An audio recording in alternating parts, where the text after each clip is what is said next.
Europe 1, 8h27.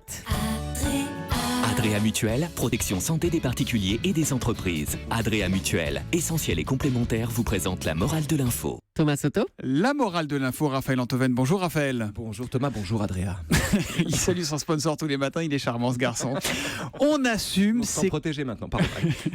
on assume, c'est comme une pièce de théâtre. Voilà comment se sont justifiés les deux auteurs du canular qui a entraîné le déclenchement d'une alerte attentat, la mobilisation d'un hélicoptère de la BRI et le bouclage du secteur autour de l'église Saint-Leu samedi à Paris dans le 1er arrondissement.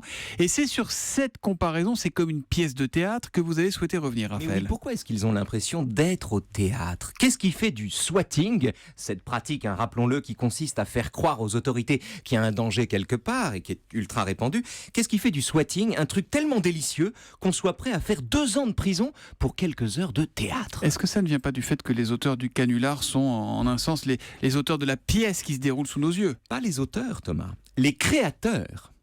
Nos 2 ânes battés n'ont pas écrit les dialogues des policiers, ni les appels au calme, ni la panique, ni les plaintes des gens qui devaient soudain rester chez eux. Non, ils sont beaucoup trop paresseux pour ça. Ils ont juste allumé le mécanisme, ils ont juste allumé la mèche. Tous les éléments étaient réunis sous leurs yeux pour qu'en un coup de fil, la cité bascule dans le désordre. En soi, ils n'ont pas fait grand-chose, mais ils sont à l'origine de tout. Donc en fait, ils se sont pris pour Dieu, quoi. Exactement. Le swatting est populaire parce qu'il met à la disposition du premier boutonneux des moyens titanesques.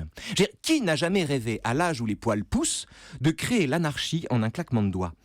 La démesure entre la banalité du geste qui consiste à passer un coup de fil en gros et l'ampleur des conséquences est clairement une volupté divine. Seulement l'erreur qu'ils font est de croire qu'ils sont au théâtre parce qu'ils en tirent les ficelles, comme s'ils ne faisaient pas eux-mêmes partie du spectacle. Vous voulez dire quoi, que le monde entier est une scène de théâtre, Mais Raphaël ? oui, bien sûr, le monde entier est une scène de théâtre et nous n'en sommes que les acteurs. Et sur cette scène, on trouve des garçons de café qui jouent à être garçons de café, des policiers qui jouent à donner des ordres, de simples citoyens qui jouent à être effrayés, des hommes politiques qui surjouent la sévérité et des adolescents boutonneux qui jouent à se prendre pour Dieu.